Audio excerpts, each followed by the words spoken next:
Zelensky wa Ukraine yatangaje amagambo akomeye ku mutegetsi w'Uburusiya Vladimir Putin. Ariko kandi ku rundi ruhande na Perezida Vladimir Putin hari amagambo yatangarije ibitangazamakuru mpuzamahanga asubiza amagambo akakaye Perezida w'Ubufaransa Emmanuel Macron yari yatangaje. Perezida Putin yavuze ko byanze bikunze ko agomba gukomeza ibikorwa by'igisirikare muri Ukraine. Aba bakuru b'ibihugu bombi kuwa kane washize bagiranye ikiganiro kuri telefone cyamaze isaha n'igice. Ni nyuma yaho Perezida Putin yarahamagaye uriya mugenzi we w'Ubufaransa Emmanuel Macron, umwe mu bakozi ba perezidansa y'Ubufaransa utarifuje ko amazina ye yajya mu itangazamakuru. Yavuze ko bisa nkaho Perezida w'Uburusiya Vladimir Putin ko afite gahunda yo gufata Ukraine yose. Ati icyo Perezida Macron yiteze nuko ibintu bigiye kuba bibi kurushaho. Ukurikije icyo Perezida Vladimir Putin yatubwiye, nta na kimwe yavuze gitanga icyizere cyuko afite gahunda yo guhagarika intambara yasoje muri Ukraine. Yunzemo ati Putin ashaka kwigarurira Ukraine yose. Mu magambo ye akakaye yavuze yuko azakomeza ibikorwa bye kugeza igihe Ukraine izagerekeraho kugendera ku matwara ya kinazi. Ushobora kwiyumvisha uburyo ayo magambo ababaje kandi akaba atemewe. Perezida Emmanuel Macron w'Ubufaransa yasabye mugenzi we Perezida Vladimir Putin kwirinda ko abasivile bapfira muri iriya ntambara yasoje ku gihugu cya Ukraine, kandi akaba yakorohereza abari mu bikorwa by'ubutabazi mu ntambara. Ngo Perezida Putin Vladimir w'Uburusiya yamubwiye ko ashyigikiye icyo cyifuzo cye, anahakana byimazeyo ko ingabo z'Uburusiya zaba ziri kwimbasira abasivile. Intambara y'Uburusiya na Ukraine imaze icyumweru kirenga. Ni urugamba rukomeye aho ingabo z'Uburusiya zikomeje kugenda zigarurira imijyi itandukanye hara mu gihugu cya Ukraine. Nubwo kandi igisirikare cya Ukraine kimaze kwihagararaho bikomeye nyuma yaho batangiye kubonera utudege tutagira abapilote twaturutse mu gihugu cya Turukiya. Umukuru w'uyu mujyi kandi witwa Igor Kolkov yavuze ko kandi izi ngabo z'Uburusiya zinjiye ku ngufu zigatangira no gufata ku ngufu. Icyo ngicyo ni icyaha gikuru cyagejejwe ibukuru, gitangira kwigwaho n'abakuru.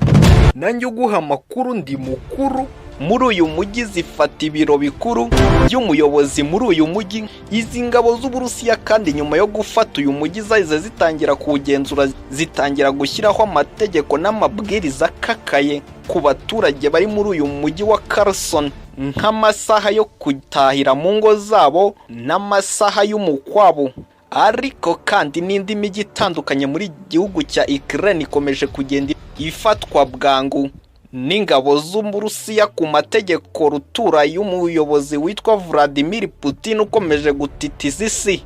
Ariko kandi ku rundi ruhande urukiko mpanabyaha rw'Irahe mu Buholandi narwo rwatangije iperereza rikomeye cyane ku bishobora kuba ari ibyaha by'intambara Uburusiya buri gukorera mu gihugu cya Ukraine.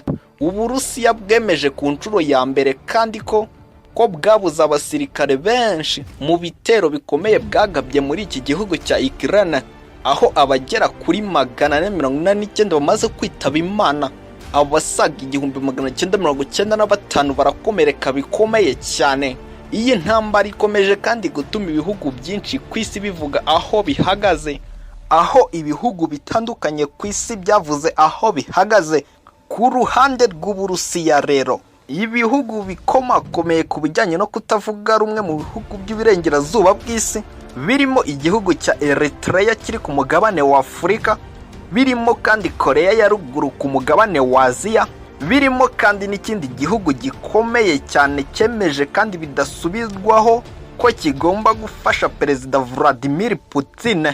Ni igihugu cya Belarus cya Perezida Alexander Lukashenko, nacyo cyamaze gutangaza ko gishyigikiye igihugu cy'Uburusiya muri iyi ntambara gikomeje gukubitamo inshuro iyi gihugu cya Ukraine, aho Abanyaburayi ndetse na Leta Zunze Ubumwe za Amerika barangije gutangaza ko bazatanga ubufasha bwose ariko batazoherezayo abasirikare.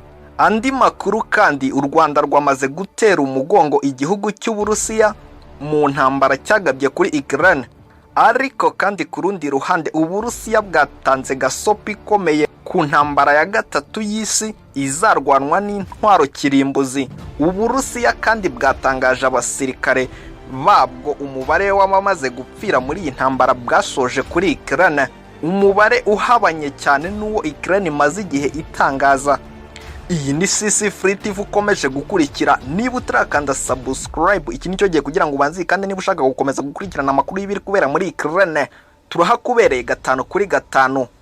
Wowe icyo tugusaba gusa ni ugukanda subscribe ndetse ugakanda nako kazogera kari ku ruhande notification, ubundi tukazajya tubana 5 kuri 5. Tuguhaye ikaze. Minisitiri w'ububanyi n'amahanga w'igihugu cy'Uburusiya Sergei Lavrov yatangaje ko mu gihe haramuka habaye intambara ya gatatu y'isi ko yarwanwa n'intwaro kirimbuzi kandi ikaba yagira ingaruka zikomeye cyane ku kiremwa muntu. Uyu mutegetsi mu rwego rwo hejuru yatangaje ko imwe mu mpamvu ikomeye yatumye Uburusiya bufata umwanzuro wo kugaba ibitero bikomeye cyane ku gihugu cya Ukraine ari uko icyo gihugu cyari mu migambi yo kongera gutunga intwaro kirimbuzi, dore yuko cyazihoranye kugera mu mwaka w'1994 ubwo cyazeguriraga Uburusiya, ariko kigasigarana ikoranabuhanga rishobora kugifasha kongera kurema izindi ntwaro kirimbuzi. Uyu muminisitiri ku butegetsi bwa Vladimir Putin yavuze ko Uburusiya butakwemerera Ukraine gutunga intwaro kirimbuzi kuko byabangamira inyungu z'Uburusiya, ari nayo mpamvu nyamukuru bwanze kurebera bugahitamo kugaba ibitero kuri iki gihugu cya Ukraine. Uyu mutegetsi kandi yanenze Leta Zunze Ubumwe z'Amerika, avuga yuko atumva ukuntu Leta Zunze Ubumwe zazanye intwaro kirimbuzi zigashyirwa ku mugabane w'Iburayi. Avuga yuko ari ibintu bitumvikana, ko ari uburyo bwo gushotora igihugu cya Perezida Vladimir Putin. Ayo niyo makuru mashyashya ari kuvugwa ku ntambara y'Uburusiya na Ukraine. Kurasa niko nitwa, dusubire mu kanya.